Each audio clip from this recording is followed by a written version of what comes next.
Un autre accident tragiquement spectaculaire. La nuit dernière aux États-Unis, un avion de la compagnie américaine Airlines a percuté un hélicoptère de l'armée. Il s'est écrasé à Washington. Les autorités américaines déclarent n'avoir retrouvé aucun des 64 passagers de l'avion et des 3 soldats qui étaient dans l'hélicoptère. Bonsoir Antoine Bienvaux. Bonsoir Pierre, bonsoir à tous. Les images font froid dans le dos, mais on voit bien les deux appareils se percuter en plein vol. Oui, un crash dans le ciel de Washington qui s'est déroulé sous les yeux des contrôleurs aériens, impuissants malgré leurs efforts pour éviter le drame.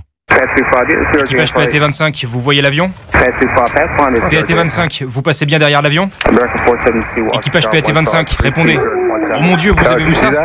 Des avertissements qui n'ont donc pas suffi à alerter l'hélicoptère militaire qui s'est violemment encastré dans l'avion et ses 64 passagers. Lors d'une allocution, Donald Trump a exigé tout à l'heure des réponses quant aux circonstances de cette tragédie, car pour le président américain, la trajectoire de l'hélicoptère pose question.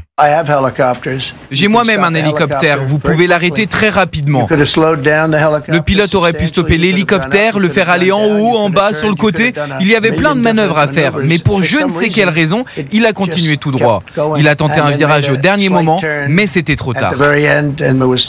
Donald Trump qui a également confirmé qu'il n'y avait malheureusement aucun survivant. Le bilan serait donc ce soir de 67 morts. Et alors Donald Trump, dans cette conférence de presse, a livré aussi des explications qui déjà font polémique. Oui, le président américain accuse ses prédécesseurs démocrates, Joe Biden et Barack Obama, d'avoir, je cite, baissé les exigences en matière de sécurité aérienne.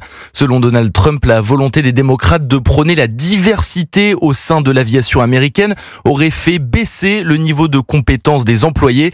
Alors le président américain n'a cependant pas affirmé que ce crash était directement lié à cette supposée politique démocrate, mais il a surtout de même vouloir rehausser le niveau de sécurité au sein des institutions aériennes américaines.